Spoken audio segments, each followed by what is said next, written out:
Don't start clapping. When there is time to clap, I won't tell you. You will know. University of Nigeria, Nsukka, BA Philosophy.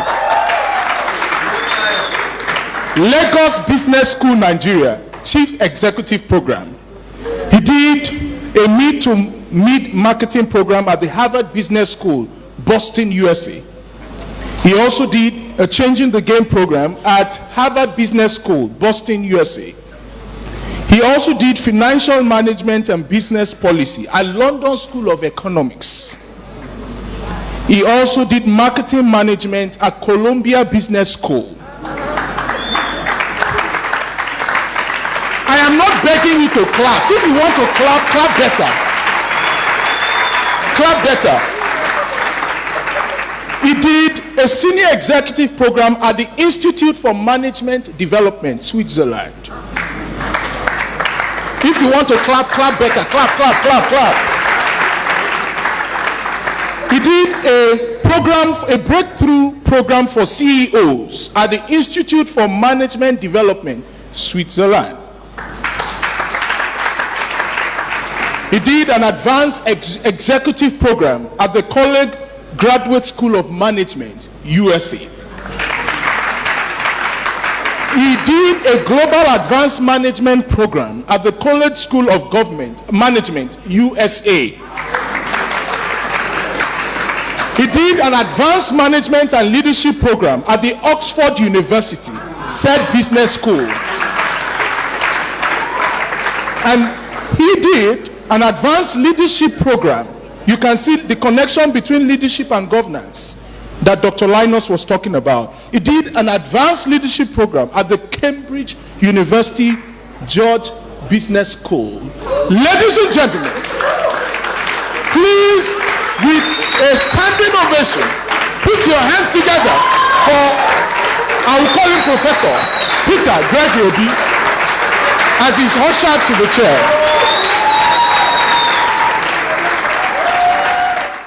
From what I studied, reading up about you and what's available for public consumption, would note that you are very vast in business, even before you offered yourself for public service.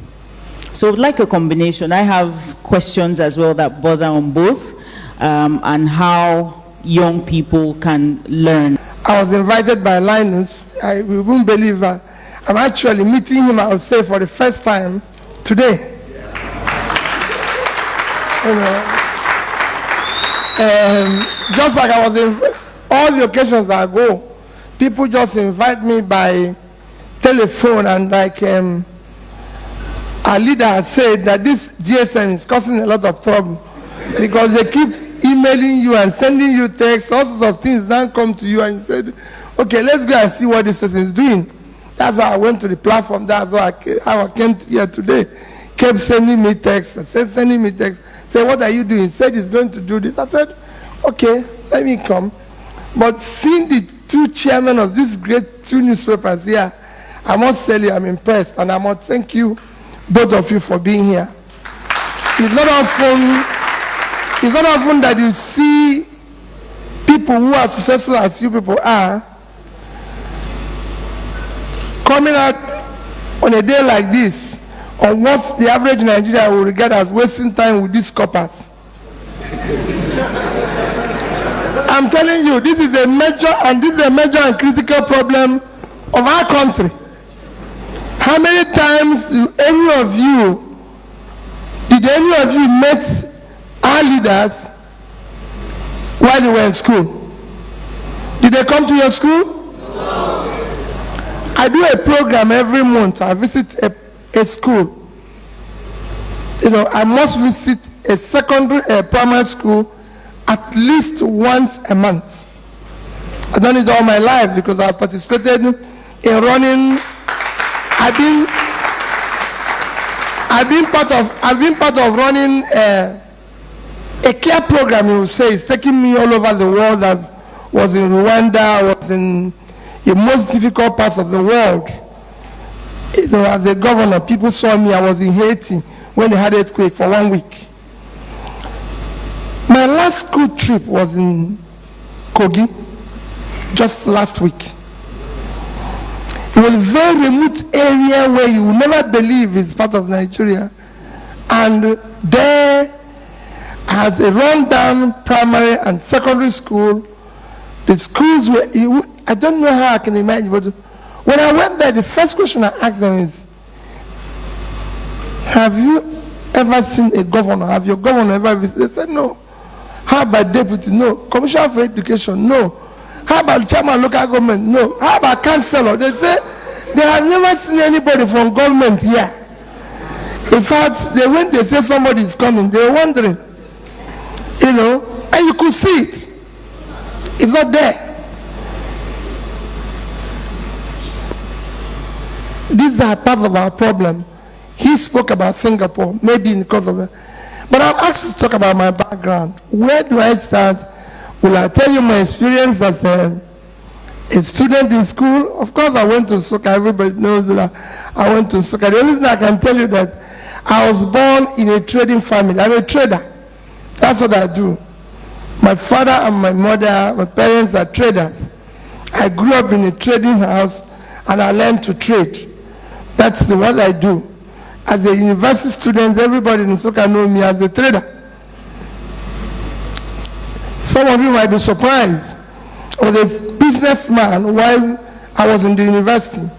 I built the Savannah Bank branch in Omo while I was a student.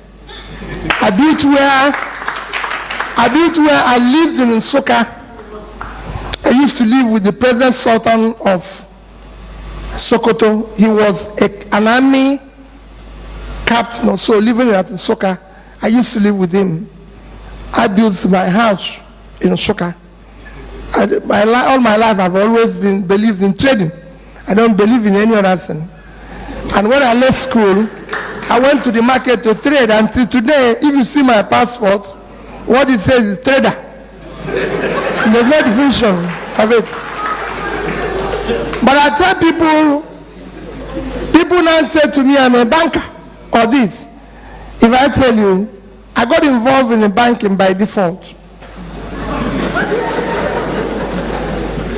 A bank manager requested that my account be closed because I was like trying to get something done and it was wasting my time, and I raised my voice. And he said my account should be closed. So I decided that I would buy the share of that bank every year with my profit. And after 5 years,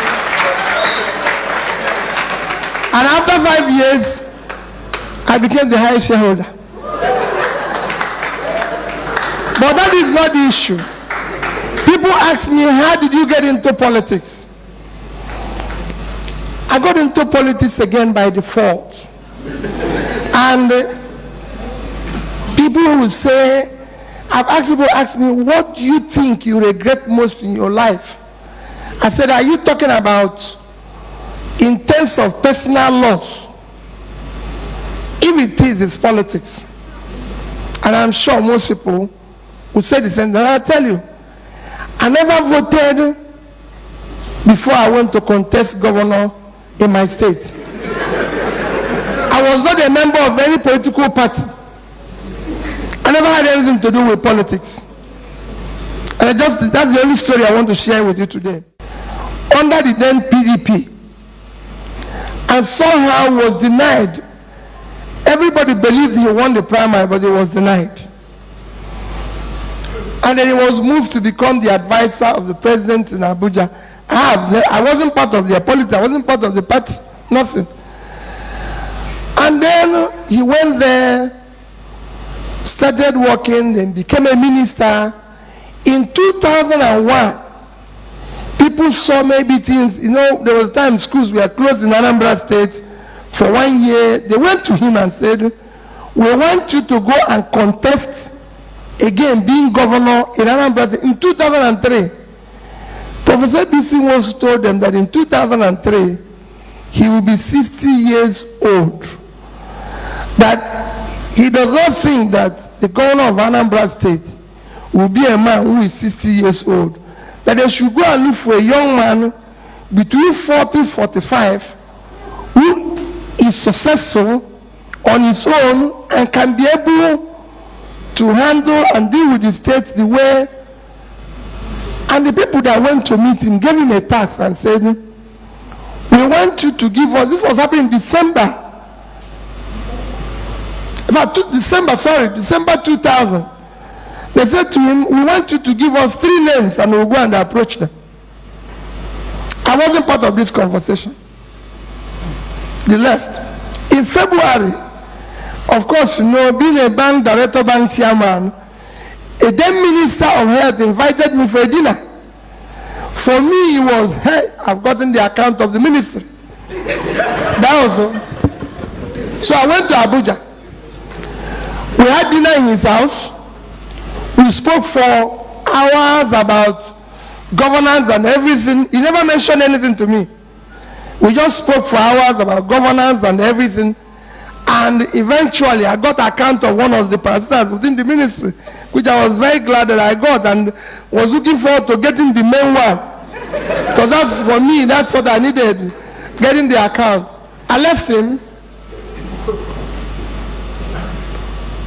In April, the group went back to him and said, we want you to give us the names so we can go and approach them. He said, I have 2 names. Number 1, Peter Obi. Number 2, Peter Obi. And phone me and say, some people are coming to see me. And the people came from Abuja, arrived at my office and said, they've come to see me. They want me to go and contest the governor. I said, people don't know what you're talking about. I said, I sit, as at that time, I was the only Nigerian who was technically on board of 3 banks. You're not allowed to sit on board of more than 1 bank. But I was chairman of a bank, a director in Guardian Express, another bank, chairman of Guardian Express Mortgage Bank. I was in about 5 quoted companies. By virtue of my investment, I was virtually living in the UK. I come to Nigeria and spend Monday, Tuesday, Wednesday. I go back on Wednesday night to the UK. I come back. So, what is this people talking? They don't know what they're talking about. I said to them, don't go there. Do you know I have not been to my village? By that time, and until today, it's the same case. For those who are from Anambra State here, I don't have a house in my village. By that I said, you people know that I don't have a house in my village. I don't have anything. So where will I start? What am I going to tell the people? In any case, they left me. I went back and told them their experience. I used to go to one on my own. All those things that were read out in my CV. The way I used to spend my holidays is to go to one school and spend a month or 2. In 2001, I was in Kellogg Graduate School in Northwestern University. That was the last year of a man called Professor, the Dean of the Kellogg Graduate School, the man who founded it in 1957, Professor Jacobs. It was his last year. He took us on a course called Global Economy. It's important that I tell you this story. He took us on a course called Global Economy. I was there for 1 month, 6 weeks. But it took us on this course for 1 month. After 3 weeks of talking about global economy, not one day did Dean Jacob talk about Africa. You can imagine me who paid fee to go to school. Nobody's talking about your place. On a day before the last day of the course, and that was the last day of Dean Jacob lecturing in that school, everybody from Chicago came to listen to Dean Jacob. And I raised my hand. I said, you've not said anything about Africa. And he said, do I want to know about Africa? I said, yes. I paid $40,000 for this course. So what am I learning here? And he said, I will tell you about Africa tomorrow. The next day, he finished and turned to me. We were talking. I said, Peter Peter, do you want to know about Africa? I said, yes. He said, there's nothing called African economy. You can imagine how depressed I am. He said, nobody plans with Africa. Let me tell you, I founded this school. I've been lecturing here for the past 50-something years. You know, have you ever seen, you can see people say, when they're doing vehicles, American specification, European specification, Japanese specification, Arabs, you know, have I ever heard about African specification? And he gave me examples of other things and turned to me and said, in this country called America, we have 10-year, 20-year, 30-year plan. Do you have such in your country? You know, like you're in this type of environment. What do you think I'll say? I said, yes, we have it. It's okay. I said, yes, that we have about 20-year plan. He said, I know that we don't even have next year plan. But I have to tell him, he said, I want you, that's very good. I want you to join me for lunch. I joined Dean Jacob for lunch. And after lunch, he said, let's take a walk by the banks of Lake Michigan. If you know Kellogg Graduate School is on the bank of Lake Michigan. This is the school, this is the lake. So we took a walk. As we were walking, Dean Jacob said to me, do you have any of your country's currency? In 2001, the highest denomination of our currency is 100 naira. So I brought out 100 naira. Dean Jacob brought out $100. He said to me, which of these two currencies do you prefer or want? What do you think I'll say? The dollar. Because then dollar was 100 naira to $1. So sorry, 100 naira to $1. So I said to him, I want the dollar. He said, why? I told him the reason why I want it is because it's 100 naira to $1. So what you have is 10,000 naira and what I have is 100 naira. So he gave me his $100 and took my 100 naira. I was started walking again. And after the next, say 100 meters, he turned to me again and said, Peter, why do you prefer, tell me again, why do you prefer the dollar to your currency? I told him the same story. He said, young man, sit down. We've watched you, we've stayed with you. The only reason you prefer another country's currency to your currency is the amount of faith you have in your country. Economy is driven by faith.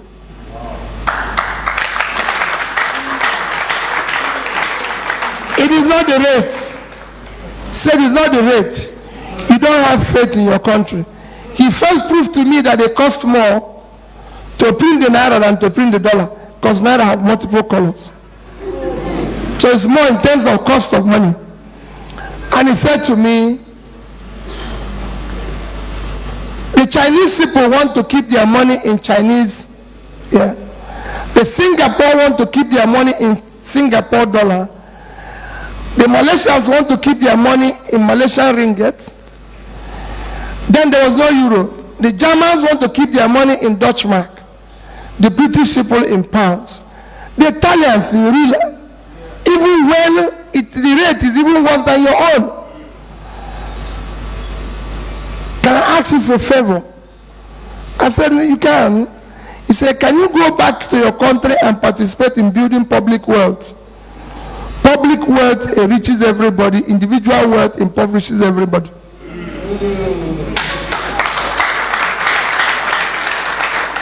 He said, what people do in your country is that they are pursuing individual wealth. They are accumulating individual money. And every other person is poor. I'm a lecturer. I'm retired now. And I drive a Mercedes S-Class. My wife is a lecturer, drives a Lexus. My daughter is a lecturer. So, and we're living well. Do lecturers in your country live like that? Of course, in everything I say yes. Yes, yes, yes. Because, there's a sense of feeling. I came back to this country, immediately after that course, I came back to this country. I went to Onitsha to look for the next branch. We had a problem with the branch we had rented from somebody. We had a problem with the landlord. So I went to talk to, I had a meeting with the landlord on a Sunday. On a Monday morning, I was leaving Onitsha, and I saw what I'm sure some of you might not have remembered. You remember it, but they had something they used to call Bakassi people, killing those who. On a Monday morning, I was passing through, going back to Lagos by road, because I used to travel by road. And I turned to my wife and said, I'm going to contest the election to be governor. Whatever brought us this low, people have to fight it. You can imagine my wife. We've never done this before. We've never talked about this before. He said, Peter, what is wrong? I said, listen, there's nothing wrong. Everybody invited me. Peter, you're already at 40. You're chairman of the bank. You own shares there. You're this and that. I said, well, the way this thing is going, I don't think I'll get to 50 before it will collapse. So let's first rescue it from collapsing, and everything. And that's why, like I said, you will have to take back your country. Wow. Thank you. It's critical. You see, that's how I packed my suitcase. I went to my village. Can you imagine? After that, this happened about September, October. By December 2001, I packed everything without having a home in my village. My mother built a house with 6 boys. Even though one is a priest, but he made sure that everybody has his own flat, 2-bedroom flat. So he built 6 flats. So I went to my own to live. I packed my things and said, I'm going back to my village. That's why I stayed there for 2 years in the village, campaigning, going around, no patio, nothing. Yeah, you people might not know. I said, I didn't have any party. I was just going around and preaching to people and saying, we must change this, we must do this. So that's how I started. Eventually, people believed in what I was saying. And then they started this new party called APGA. I joined it. Even those that met along the line, everybody believed in what I was saying. Believed I was saying, even our leader there, Chukwu, would say, listen, are you sure this man is real? Because everybody believes in what the church, everybody joined in and all that. And I got elected. And they announced somebody else's name.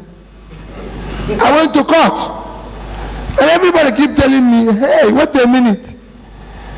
Nobody have ever became governor through the court in this country. I was in court for 1 year, 2 years, 3 years. It was in the 3rd year. Even my lawyers, everybody was at the time said, why don't you? I said, I must be here.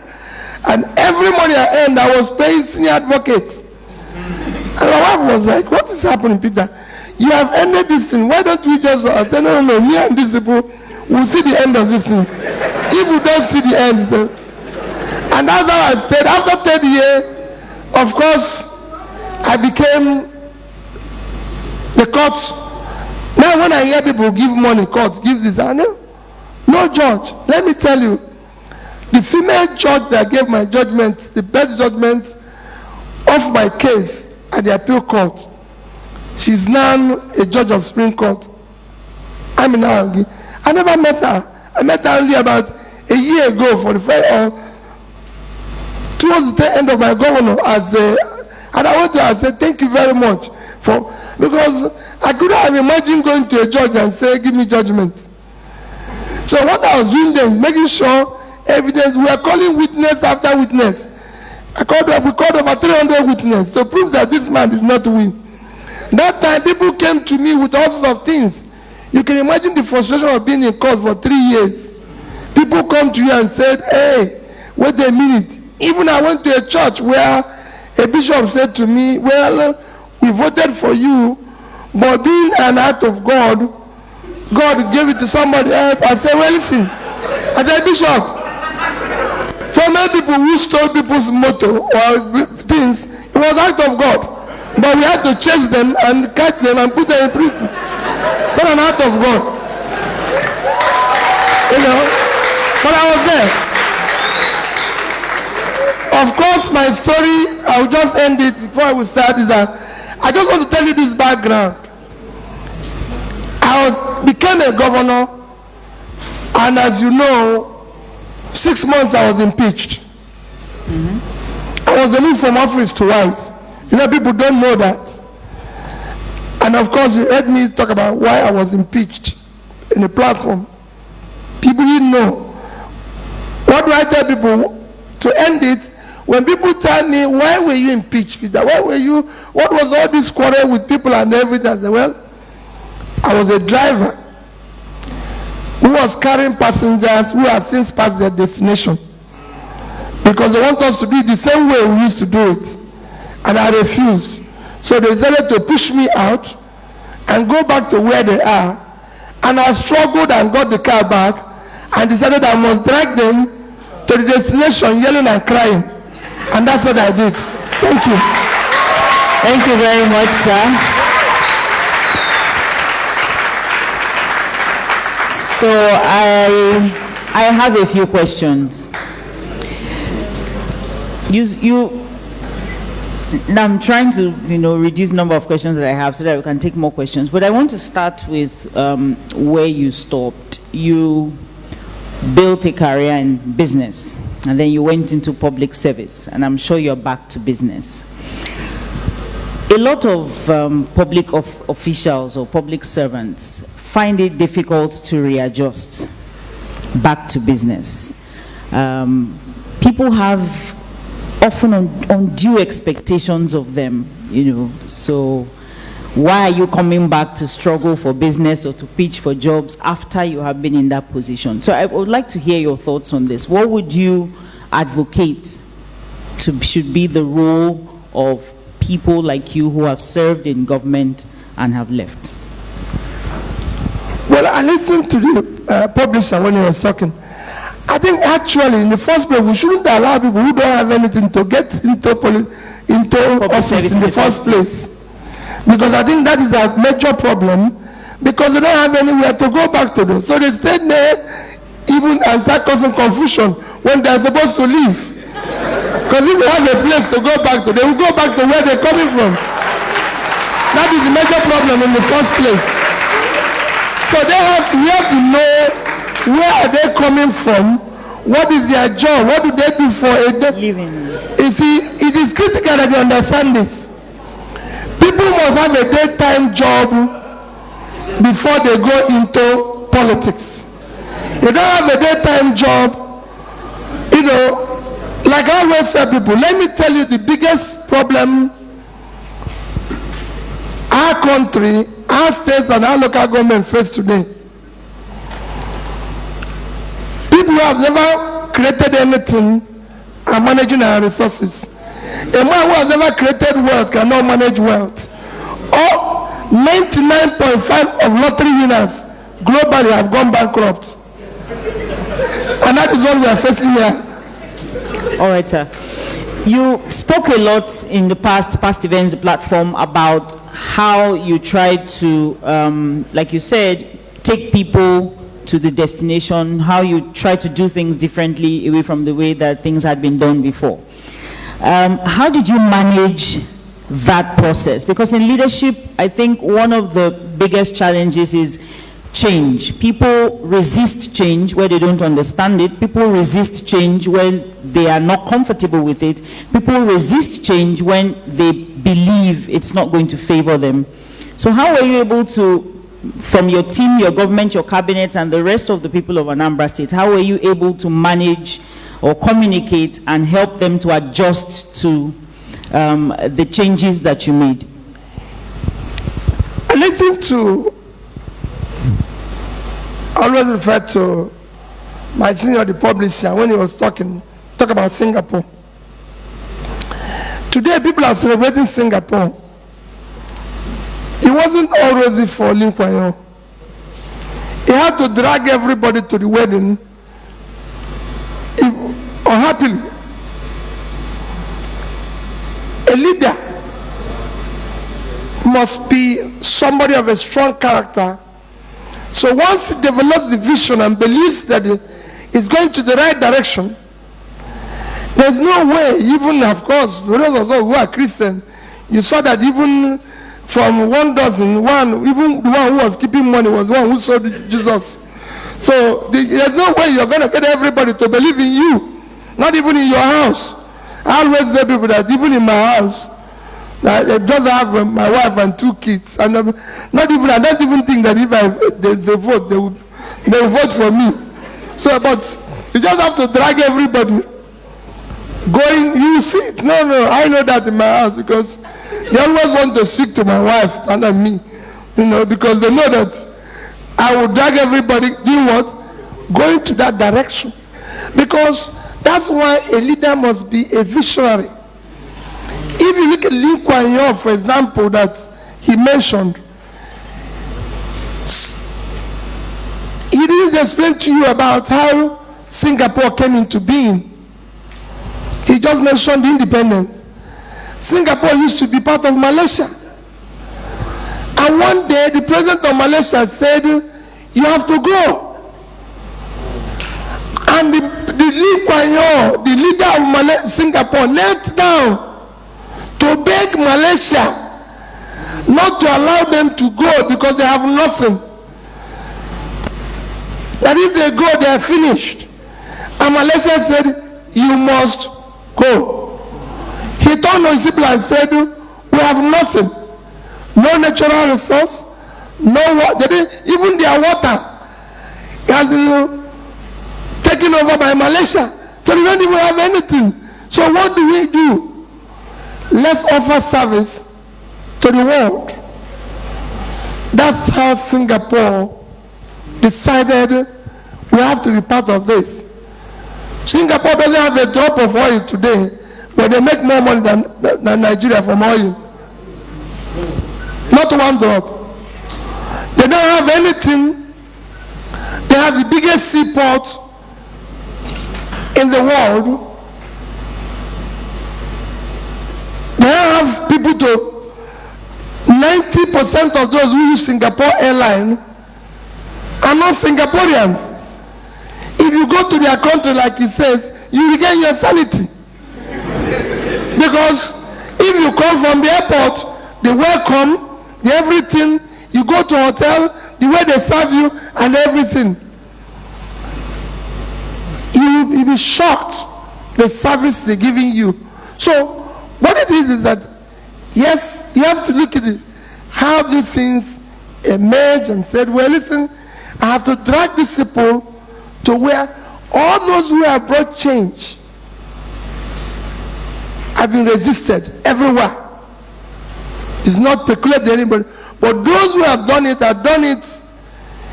dragging everybody going. And I give you one example of my own case. When I found that our school system was not working, and I found the formula that will make it work, because in 2007 we had WAEC. We were number 26, I think 26 or 27. I can't remember the exact number, but 26 or 27. Because I know we are one. Oyo was on top of us. Next year we were on top of them, but it was 26 or 27 in both WAEC and NECO.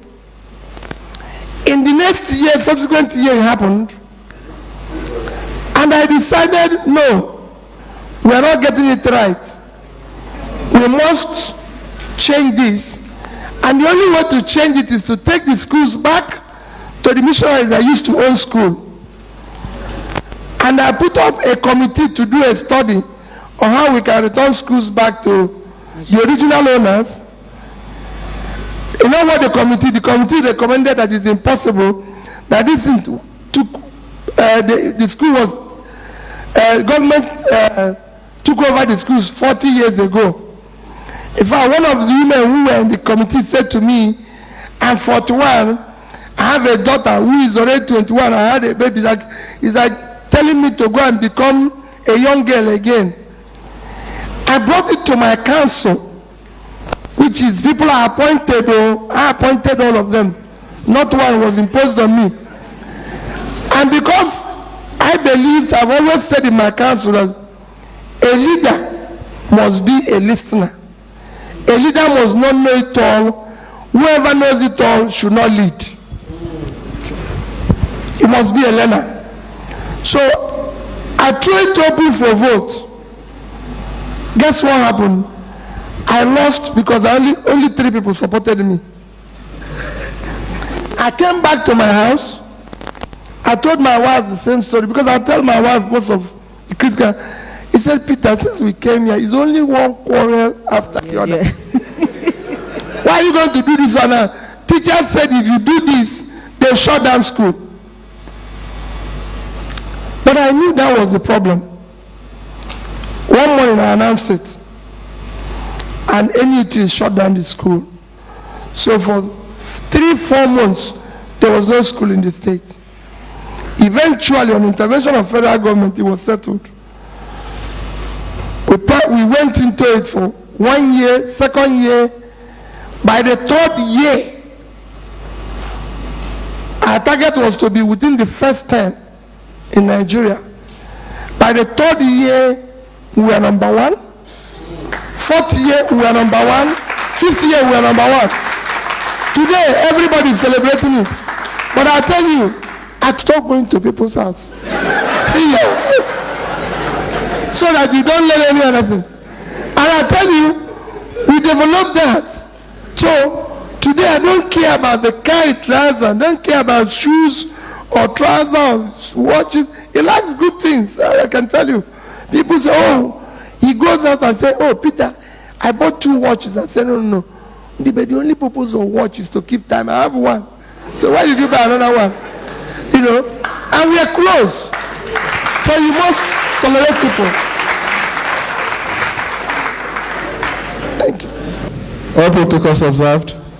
Your Excellency, sir, I want to ask you about your view on the amalgamation of 1914. Considering the fact that it's difficult to maintain group loyalty, common identity, national culture, and consensus, with a lot of authors still referring back to it as a problem now. What do you have to say about that, sir? That is not our problem. That I can tell you now, it is not our problem. Our problem is that we have not seen selfless leadership among our people. We were not,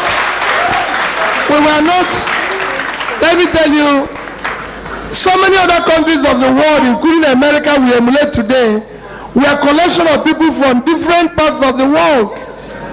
But because they have a selfless leader, you see, when you have what we have here now, where you have people who are not even in your local government committed to leadership, they intend to question about your mother, your color, your this. I lived in the UK, and I can tell you that I became close to one of the Nigerian high commissioners in the UK because one day I went to an event in the UK and Nigerians were talking about discrimination, racism, everything, and I raised my hand. I said, sir, let me mention it. I said, sir, if anybody thinks there's racism in the UK or discrimination, he should go back to his country. Don't come here and start talking about racism. I lived here for 10 years, made money, had white people working for me, lived in better part of London, drives a big, good car. Nobody stopped me for one day. There's a law if you follow it, because once you have vision, Nigerians have made money and are doing well, professionals in America and everywhere. People don't know where they came from. So that is not our problem. Our problem is what the publisher leader said. We should take back our country and ensure that those who lead us are the best. If they are, you wouldn't even know these things you're talking. Once you can create a society where people's talent, hard work will match up the opportunity, you will hear about all this again. All right, so I'll take the lady in front. I guess the 2 questions are in one. The 2 questions are in one. Good afternoon, all. My name is Oyaone Adobe. My question is, sir, can you tell us the yardstick with which greatness is measured, or the yardstick with which success is measured? Thank you. Well, for me, this one I have to be personal. Is this measured? For me, the measurement is the amount of impact or contribution you made within your environment. As a businessman, I used to tell my gate man one story, that you came to me as a gate man. God did not create you gate man. And I listened to Linus. If you go back as a gate man, I failed you. And I was telling somebody in the plane this morning, I said, let me tell you, my gate man was one of the most intelligent people I met in Lagos as a businessman. Whenever I come back, I'll call him and say, Elijah, let me tell you, I have this. What do you think? He said, oh God, don't worry. I'll tell you later on. Then even, I drink only one alcohol. Stout. He will go and buy it. So, okay, I just buy you stout now. Make I tell you that story where you tell me. And his ideas are wonderful. So, today, he's a successful businessman. So, if the amount of impact you were able to make in your society, selfless impact, not the accumulation of personal wealth, that makes impact. All right, second column, a hand has been behind and then the copper. No, sir. Sorry, sir, there was someone behind you. So the copper and the lady. I'm coming. Okay, good day all. My name is Moses Nkemoka. I work with Emotion Advertising. My question is this. In the corporate world, I found out that one of the major problems is succession plan in terms of who takes over from a business. And you are a successful businessman. What advice will you give Nigerians? Because I know that majority of companies in Nigeria failed because of succession plan. So what advice will you give young Nigerians towards this? And how can we go about making sure that companies are sustained? Please use the mic so everybody can hear you. So that companies are sustained in Nigeria. Succession planning, how can young people? Well, for me, succession plan, whether it's in corporate or in public world, is be selfless. In the political world, it might be different because, like the publisher said, what adds up there is not really what you can control. But in the corporate world, it's very easy in the sense that you know those you're working with. You know those who are part of the drivers of the institution or business. Be selfless. In succession plan, don't go and be looking at somebody you like so much or somebody who you like his face or her face. The person who is coming after you might not be somebody, but you can look at it. Especially if it's a personal business, it's important because most businesses in Nigeria are personal business. People think, oh, well, listen, my son or my daughter must take over. It is not proper. Look for somebody that can manage the business more successfully and everything. As I am today, I have 2 graduates in my house. They are doing something else. If I have a business today, but somebody said to me, I mentioned it when I talked on the platform, I saw your son looking for a job. Peter, I mean you cannot give him a job. I said, he saw him looking for a job. Did he tell he wants his father to give him a job? Because we have always debated this issue where I can tell you my son's name is exactly my name, Peter Gregory Obi. My son has changed his name and said he doesn't want that Peter.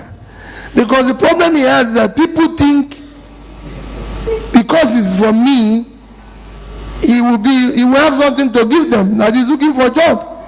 His name is Osele Kobi, and he goes around looking for a job. He doesn't want to do what I do, and I don't want to drag him into that. Because of it, he's looking for a job. So when you do succession, look for the brightest, the best, that can make the company survive. Thank you, sir. The copper. Good afternoon, everyone. My name is Oduda Basiasuko, and this is my question. Okay, sir, the problem that we have in Nigeria, obviously, is terrible leadership. And what? Terrible leadership. Question, please. So my question is this: since we seem to have just two platforms, like let's say two political parties that are actually involved in Nigeria, what are the other platforms that a youth can have to participate in Nigerian politics? My dear, let me correct you. One minute. We don't have terrible leadership. We actually have, again, let me tell you, we also have terrible followership.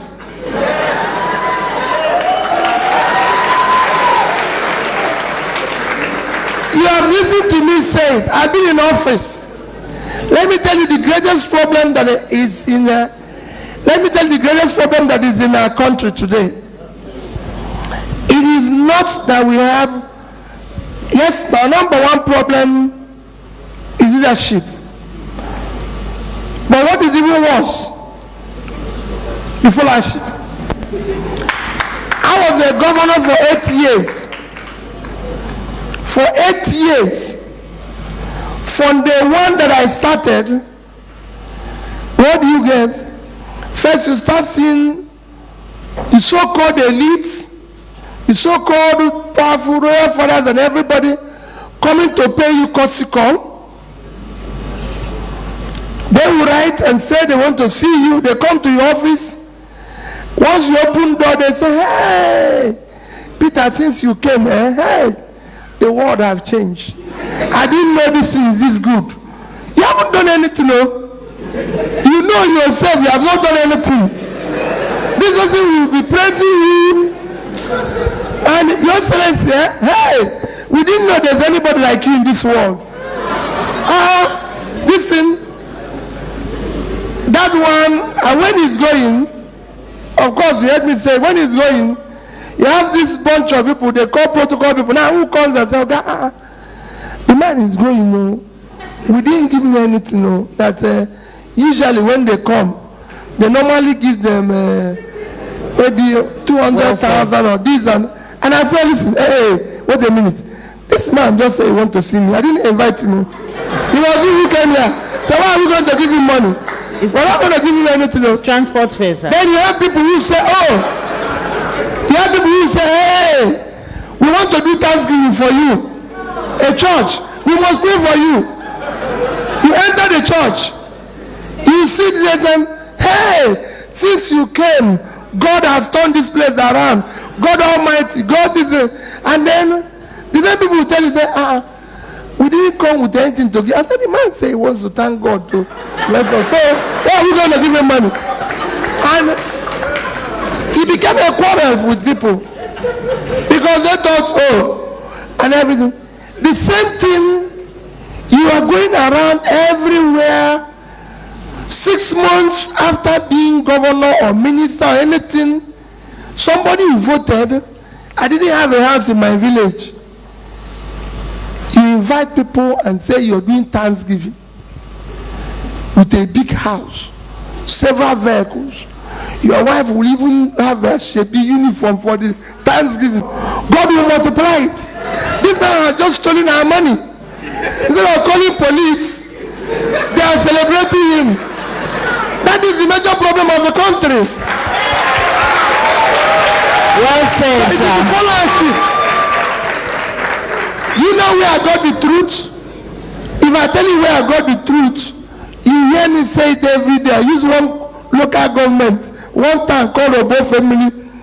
Obo Family is the border, the last town in Anambra State, if you are going through where we call Oka North, nobody had ever visited there. I went there. The whole town was dancing. They were very happy. The parents. I looked at 3 little children. Because they were in front of me, I was fond of school children. And I said to them, these are under 12. Do you know me? Yes. Do you have any problem? He pointed, our school have no roof. The parents are here praising me and calling me His Excellency. Wonderful man. But there's a school just looking at here without the roof. The parents did not see it. The other one, they have no teacher. They have no toilet. These 3 people have a problem. And that's it. I once went to a secondary school and promised the secondary school that I'm going to, because I visited all the secondary schools. I once went to a secondary school, promised them that I'm going to come back before Christmas and give them a check to do their roof for 7 million naira, because that's what the bill. I didn't do it. In January every year, I will bring schools to do what we call students interaction. I brought this school, Mother of Mercy, let me remember the name, Azibo. The school is a young girl raised his hand. A girl that was in JS1, class 1. And I said, yes. He said, Governor, why is it that you don't keep your promise? Before, as he was saying it, the principal ran from the back, held her in the mouth. But he was just about to tell me the truth. And I said, I'm telling you what a life story. I'm telling you a life story. I'm sure when you tell this story, everybody in Anambra will tell. The principal ran from the back. And I said, Principal, leave this girl to tell me. He said, you didn't keep your promise. You came to our school and he called the exact date I came, made the promise, and I didn't come back. And I said, okay, wait. I called the Commissioner for Education. I said, what happened? He said, hey, we've actually, because whenever I go to any place and promise, you must write the check. He said, we have actually done that check, but we will not deliver. I said, go and bring it. They brought it. I called the young girl, said, I'm sorry, you were right, and I apologize to you. Here is your check. The same priest that came from the back, I carried on here. I was going to them to look. So you see, this is the crisis. This is the crisis of our country. This is the crisis of our country. That's why I said we must take it back. It's not whether we have 1 party or 2 party. You told him and part to Tommy that they are good. Let's take it back and follow them. Questions, 1 copper. Sorry, could you let any other person? Okay, nobody from the back.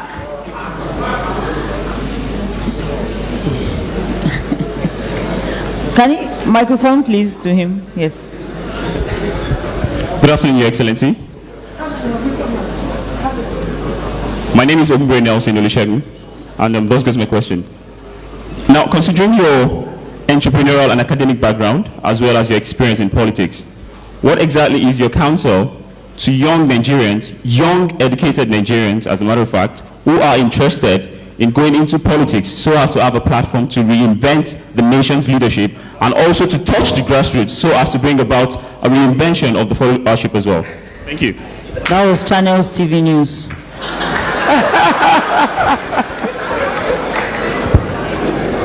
Well, my position is very simple. I've said it before. Whatever is going wrong in this country today, it is your future. Most of the actors today in our political life, I can tell you, most of them have lived better part of their life. So it is your future that they are toying with. It is you that will determine the future, that future you want. You must build it. Don't think that you can dream about living in America when things are not working here. Somebody told you how good this place used to be. That people were thinking there would be. Mandela said it when he was in detention. He was hearing about Nigeria. He thought this is a wonderful country. The Lee Kuan Yew wanted to come to Nigeria. Everybody. So that future you want, you must build it. You must be able to stand and say no to what is happening today. I've said it before. The man who is leading the protest, whether you like it or not, in Hong Kong, the young boy is 17 years old. Today is 19. You know, and he said to the parents, it is about my future. It's about your future. I see it couples here. And when I see them with a sense of, you know, regret, a sense of, a feeling of pain. These people have been to school. All they want is an opportunity to contribute in building their country. All they want is a job. They're not looking for anything great. It's an opportunity for them to contribute. We have people, millions of them in their productive age doing nothing. What are you going to do in your retirement age? Today, we don't even have enough money to even send youth corps at once. They're now putting them in patches. They don't know. They don't even have money. Even those who want to serve youth corps, we don't even have enough money to serve them. I can tell you, the amount of money we need to take all the youth corps is not up to expenses of people running around in this country in a year. So if we can't go on like that, something drastic must happen. You know, so you must be able to go in and say, I want to make a difference as a councillor. I want to make a difference as a local government chairman. I want to support Sam, who I know if he goes there, he means well.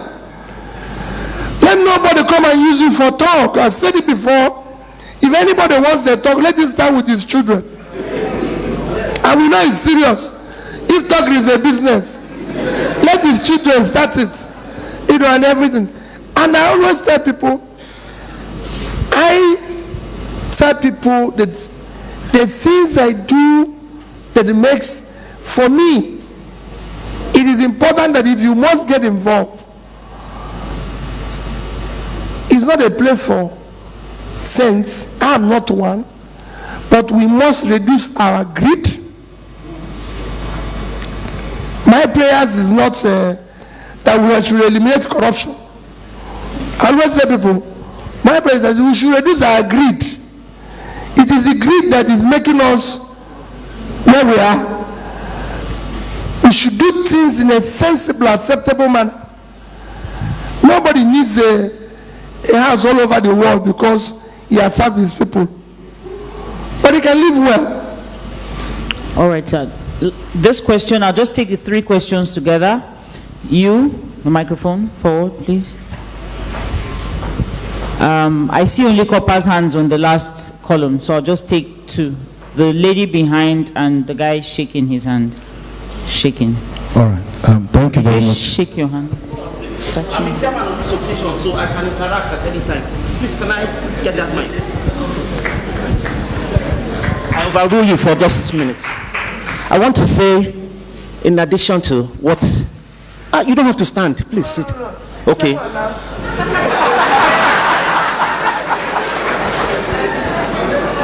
You see, you have a forum here with which to start to change what is happening.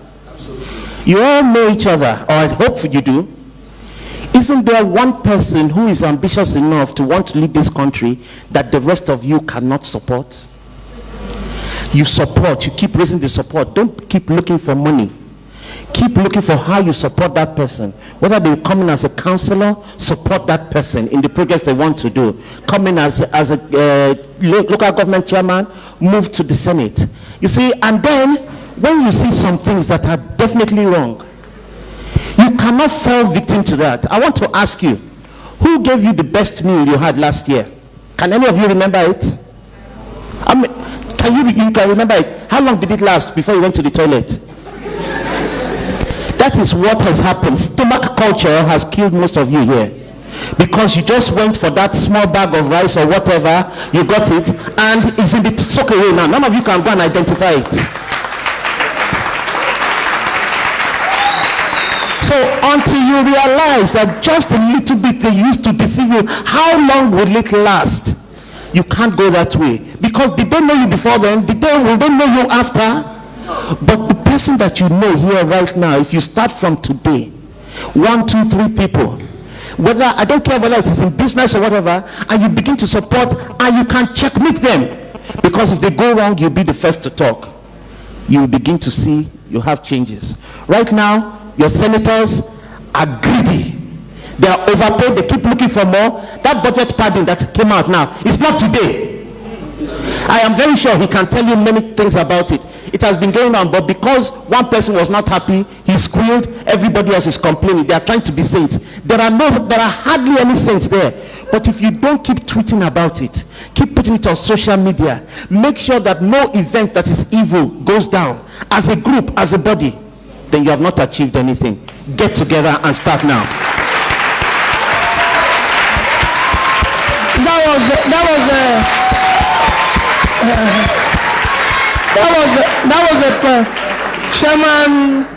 Chairman, I have to thank you sincerely. Chairman told you now is what I've maintained. That future, you must build it. He just told you about this. House members in our country earn more than MPs in London. I was in London on Tuesday, just this Tuesday, for a meeting of the Commonwealth Business Council, the governing board. When we finished the meeting, I was just leaving Commonwealth with a Nigerian that I met when I was going in there and said, okay, why don't 2 of us take a walk to somewhere when I finish and talk? As we were just coming out there, I said, see David Cameron. You know, he really said, it's true. I said, this man is like any other human being. He has to walk around. He went and said, oh, they took picture. I wish I was there. I would have shown you the picture and everything. And he said, Peter, you don't want to take picture with you? I said, no. I see them every day like this. That the man has to, he's an MP. If they see him in a field, if they see, say, ex-prime minister. And I went on and told him that every other person in Europe, in the entire Europe, there's nothing called a first-class section of the plane. The British Prime Minister cannot take off and say, I'm going to Germany, I enter flight first class. He doesn't have a private jet. If he tries it, that's the end of his job. Angela Merkel, whose economy, GDP, is 4 trillion, does not have a private jet. Even when he came here, he came on Lufthansa. And he cannot fly first class. And you can go on and on. So that future, my dear people, you will build it. You will say no. Thank you very much, sir. We'll take the last 3 questions together, and then I'll introduce a special guest who also has a question. So we'll take your question, and the 2 coppers. Yes, you who shook your hand, you, and yes, we'll take all the questions together. Thank you. Thank you very much, Your Excellency. I have this question to ask. From the last platform, I don't have the opportunity to ask, but I can ask you that question now about the cost of governance. And basically, it's for the local government chairman. You have been a governor, and the issue, just like is going on here, a lot of things are going on in my mind now. Question. The local government chairman, sir, what is the role of my local government chairman? Because before it's in the constitution, but it's not being acted. What should I do? Because I'm planning something already. Before you got into office, you came to tie up the road to my estate. Right now, there's a big pothole to that estate, and you pass through this way, you're done. So we're even thinking of going to that local government and just make trouble there. So I don't know. What's the work of that local government chairman right away? You've asked 3 questions. Which is the question? What is the role What's the role of my local government chairman? Where is he sitting down there? You said it's in the constitution. No, but it's not been acted. Let me. Sir, can we take the other 2 or you want to answer this? There's water for you. But can we Let me go on. So we'll take the last 2. Summarizing his question is that how do I hold my local government chairman accountable to his promises, right? Good afternoon, sir. My name is Amoke Chisom. My question here is, sir, I was impressed when you said after the election, you continue. So I want to know, after the election and another person's name was announced. Yes. Why do you push up with the case? What makes you think the result announced was not fair, even when your wife asked you not to? Because many of us have contested in one post or the other, but after the election, we believe, just like what the bishop said, that God knows the best. So I just want to know why. Thank you. All right, last question. That's your faith in the judiciary. So, no, it's the guy behind, the one without a pair of glasses. I'm sorry. He shook his hand. Yes, thank you. Good afternoon, everyone. And good afternoon, sir. I'm Godwin Olusegun Ocheni. So my question goes this way. What is that I've seen in the life that, in the biography, that there's perseverance. What is that motivating factor of this particular thing that keeps you going despite those challenges? And you don't add title to yourselves, because I know you are a doctor, but you just got, you see as a minister, you see as a mister. So why don't you add title to yourselves? Thank you so much. Did you understand the question? Do you understand the question, sir? Yes. All right. Let me tell you what happened to me while I was coming here. This I'll answer it openly. While I was coming here now, I spoke to a man called Reverend Father George Ehuseni. George Ehuseni is a Reverend Father in Abuja. He called me to thank me because some of you might have read it or not read it, where I said that churches should stop giving titles. I'm a Catholic, and suddenly my church has started giving titles to people. They will tell you this, a day of this diocese, this and that. So about 3 weeks ago, my church wrote me personally that they want to make me the Duke of the diocese and my wife the Duchess. And I wrote them back. I said, please do not ruin this church by all these titles. We already have pious societies people can belong. Either you're a member of St. Jude or St. Paul or St. this. They already have a protocol on the church. I don't know what it's called. For me, Duke in the UK is a leader of a dukedom or second in command to the king. I am neither. You know, and to add this title to my wife even worsens it. Because you know, when women get title, I'm sorry, they have to get something that will go with it. So maybe he has another cloth that will go as Duchess. So it complicates the matter. So I said, if you're looking for money, the money I give you is part of what God gave me. So if you want, the reason why I said so is that all these titles, when I was a governor, and I said this again, go and check. Several universities wrote me to give me doctorate degree. When I asked people in this country, can we stop giving people award until they finish? Let them go out of the office. And if they deserve any award, we'll give it to them. If you give me today, I can take it.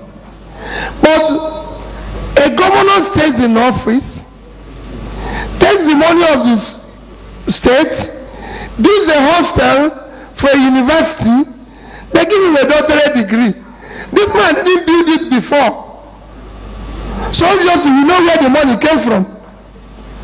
Because if he was that generous and a good man, he would have built one before. So let's wait after. If he builds one, maybe after we have seen years of. So there's too much of award of all sorts of titles and everything here. We must stop that. It is not part of office. Two, on what you said, what gave me this. Again, I keep going back to publisher who said he will contest again and again. Let me tell you, one of the greatest presidents in America. Do you know who I'm talking? Who is he? Eh? No. One person. Let me see. Abraham Lincoln, Roosevelt, go and read their history. You find out that they contested for election several times. At least when you ask, a lady asks, when you fail, what keeps you going on? Let me tell you, of all the 10 richest people in the world, 60% have actually filed for bankruptcy. One of the greatest leaders today we know is Steve Jobs. Let me tell you, Steve Jobs started Apple with his friend. But you know when he hired John Scully, he sacked him because of incompetency or not helping the business. He left and came back. And I can go on and tell you so many people who have filed for bankruptcy and survived. That's why what it says about perseverance is critical. Anybody who tells you that, oh, these things are very sweet and everything, no. It is up and down. Life is like you enter the plane, you go through the bad weather, like pilot told us, that is so bad. He's telling you what he was seeing in cockpit. The passengers don't know those things that happen here. They think the plane is very smooth. It is not smooth. I have stayed in cockpit of a plane. When I finish, I say, is this what we are seeing every day? When it's announced that we are going through bad weather, I'm under control, everything is okay. Let me tell you, just be praying to God. Because it goes up and down.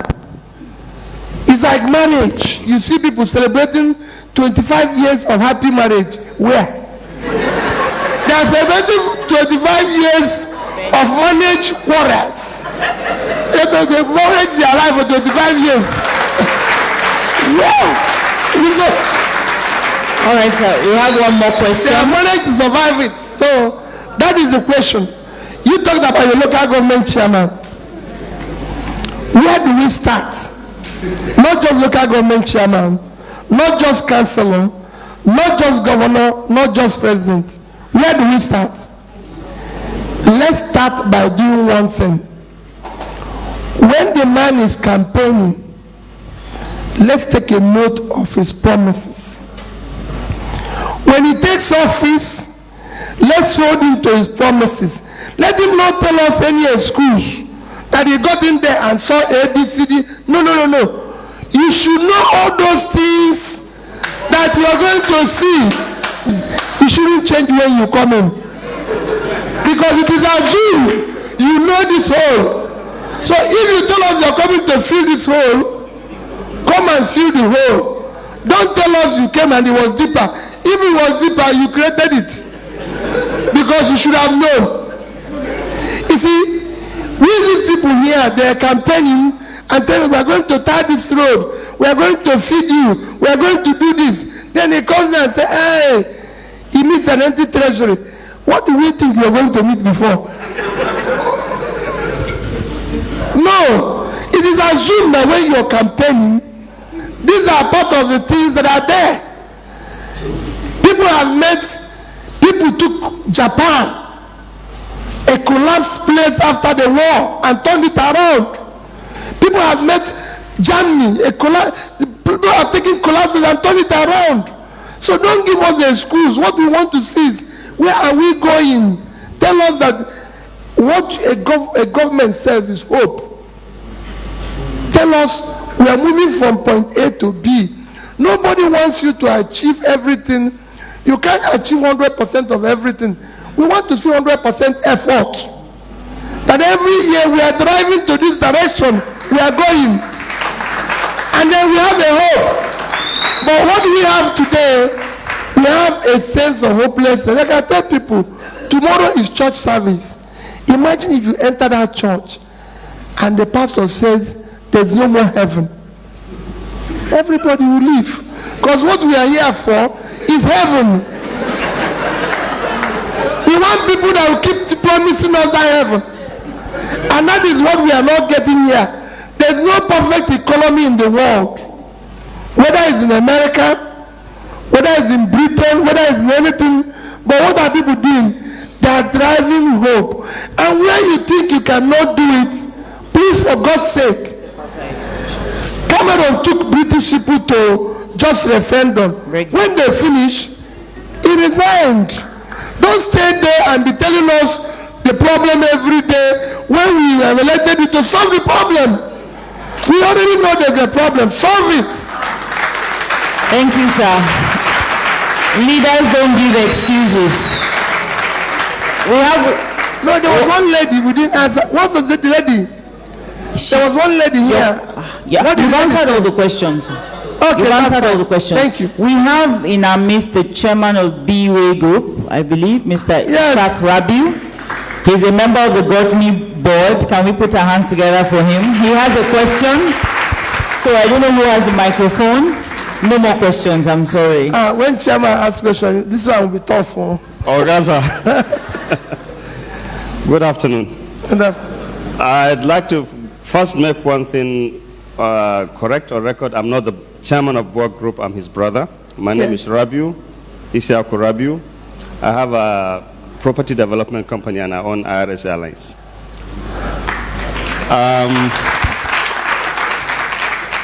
I'm glad when we talk about Nigeria, we refer to Chief Obafemi Awolowo, Chief Azikiwe, Amadu Bello, and so on and so forth. I think some of you here will be great-grandchildren of those leaders. And if anybody asks you to refer to other leaders, apart from them, I'm glad we can add one, Governor Peter Obi.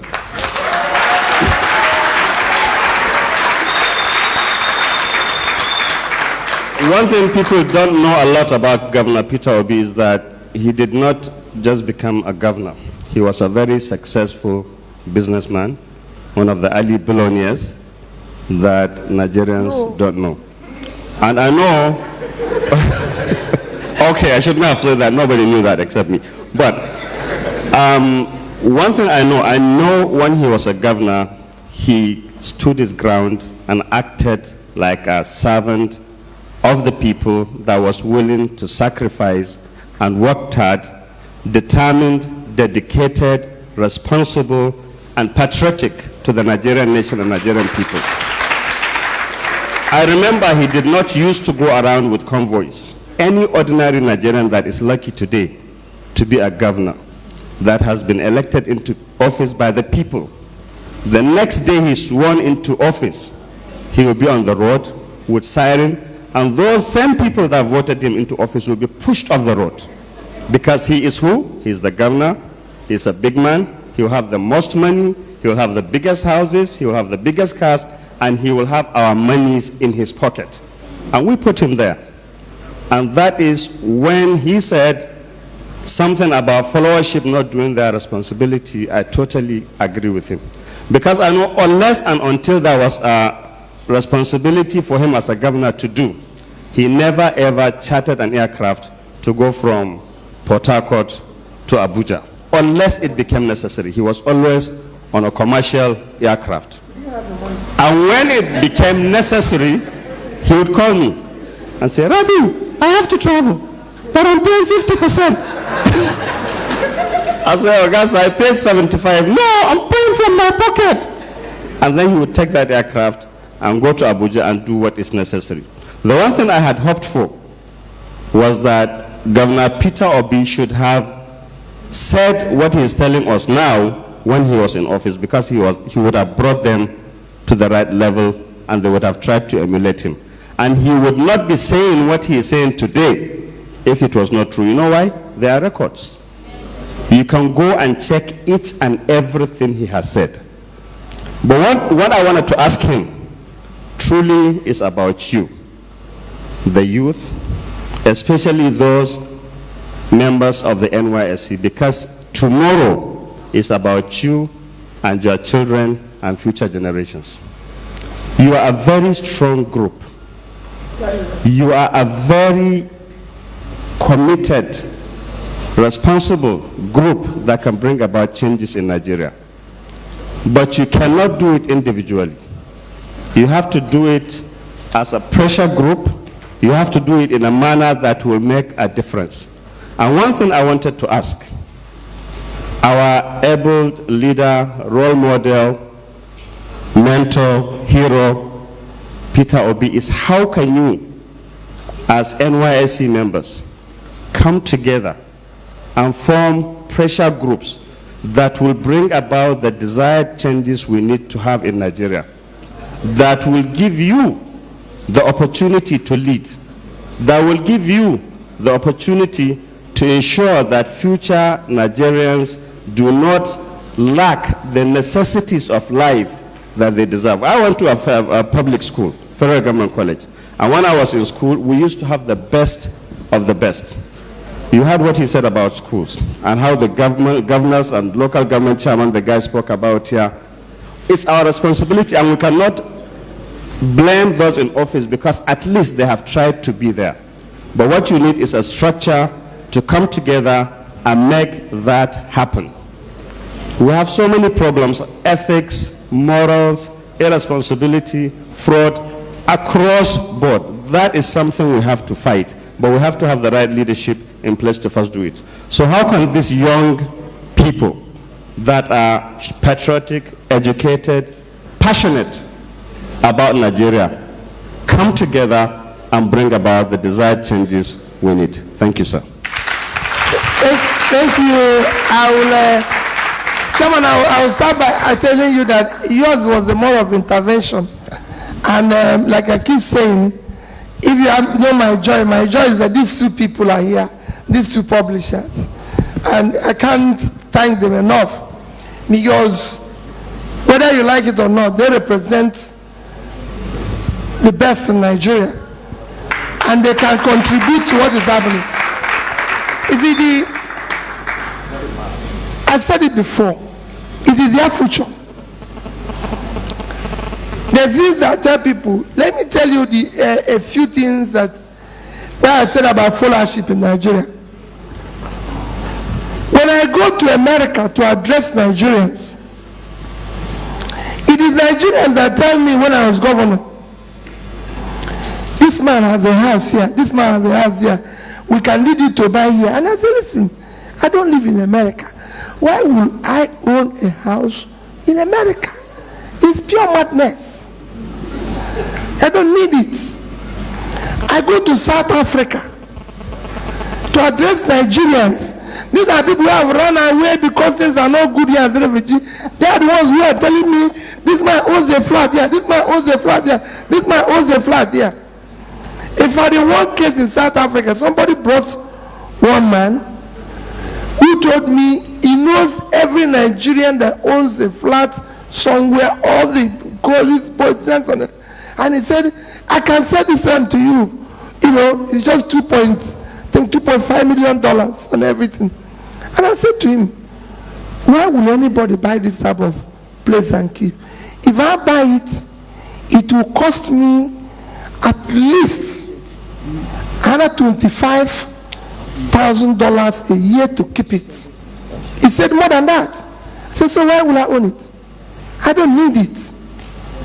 I would rather use that money in my country, buy a bond, and I get 5% of it, which is $125,000 a year. I come to South Africa 3 times in a year. It costs me $200 in a night in hotel. He said, oh, is this? I said, no, I cannot pay for a hotel. I said, more than $200. It's not possible. He said, so 3 times is $600,000. And you want me to buy this? And I told the man, I said, I don't own a house in Abuja. The only place I own a house as P2B is in Onitsha. I said, even in Abuja, because the house I own in Abuja will cost me 400 million naira.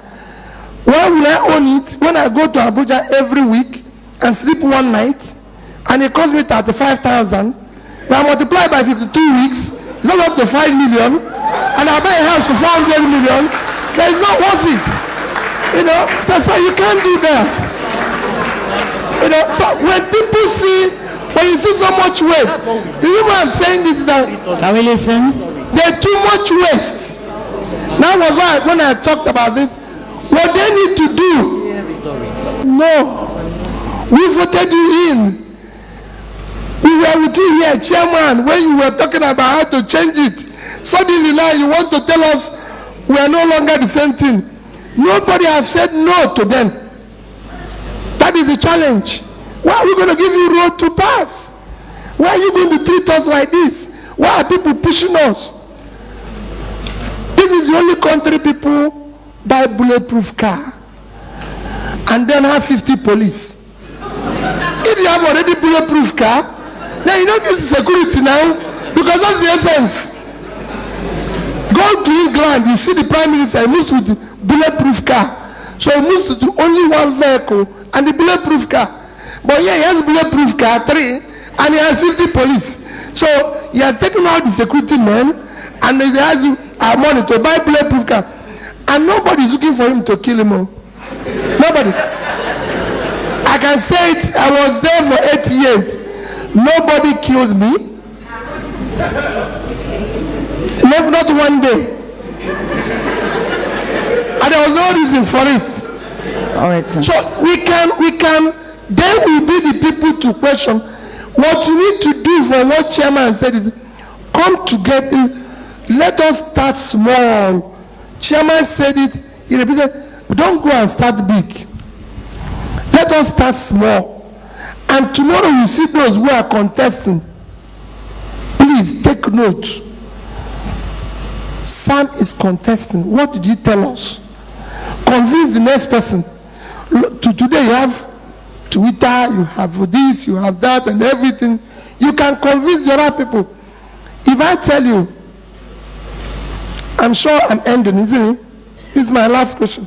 Yes, sir. You're not going to ask me one again. There's no more question. Maybe to add to what you're saying, what would you want to be remembered for? No, yes, the reason why I say this is that I do this every now and then. My daughter texted me yesterday and asked me a question.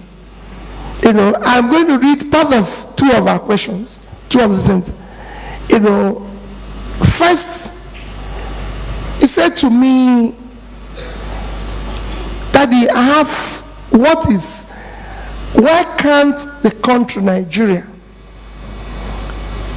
have a loan system or pay school fees for bright people? I have people in my school who are 3 times smarter than I am, leaving school because they have no money. The only thing I feel like is to tell you, don't pay for me, pay for them, because I believe they are far better than I am. But that's your country. Why will you treat people like that? So it is you to come together. And I always say to her, I say, Amaka, don't tell me this. What you need to do is to come together with other people and everything. And like I said, let it not be me not telling you this. I give you one of the tests she will send to me when I pay her school fees and everything. Come, because you're a younger man, so you can read this very well. You know, I just said, let me just see, I'll get it now.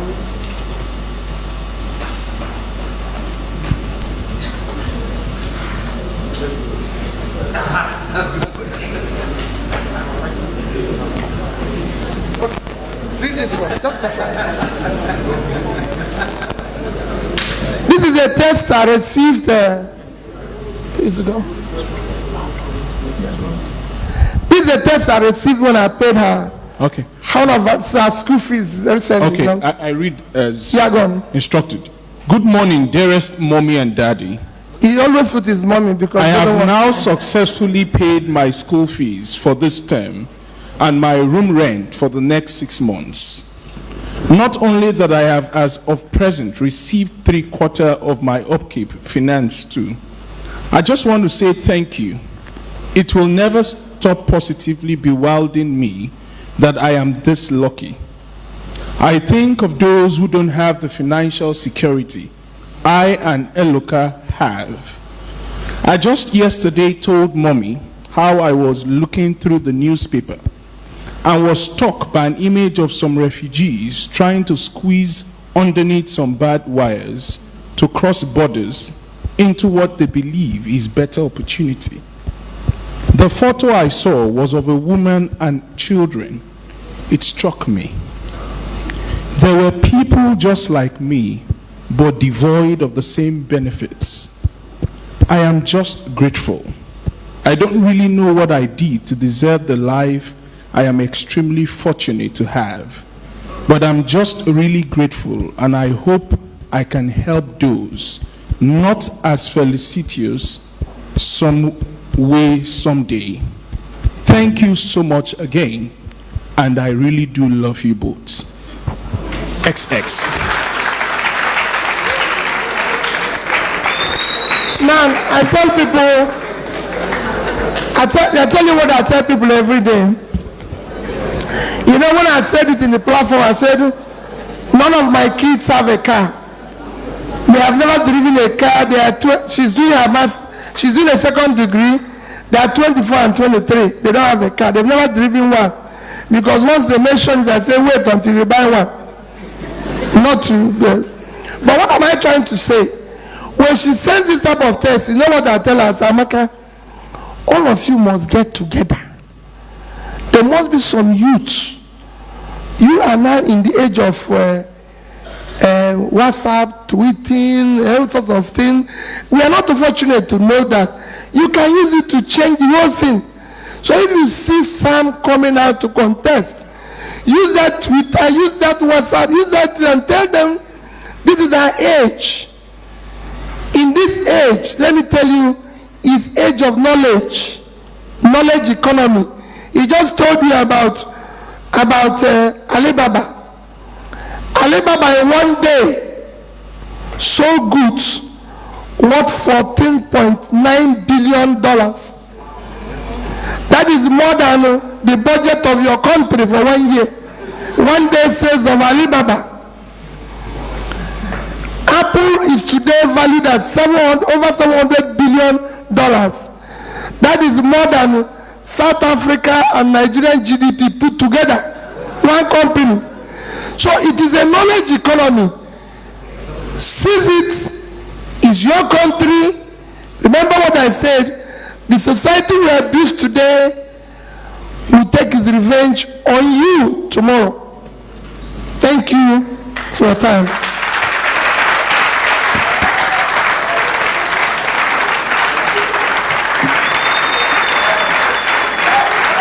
Please put your hands together for our speaker's picture session, please. Picture session, sir. Another picture session, sir. Yes, please. Please keep putting your hands together for our speakers, our guests, for a picture session.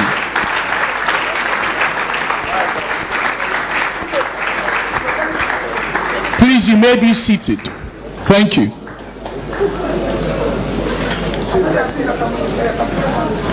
So, ladies and gentlemen, have we been inspired? Have we been inspired? Can you make some noise? Okay. All right then. In a couple of minutes, we'll be going for lunch. You know, so once we have intellectual infrastructure, we can also have stomach infrastructure.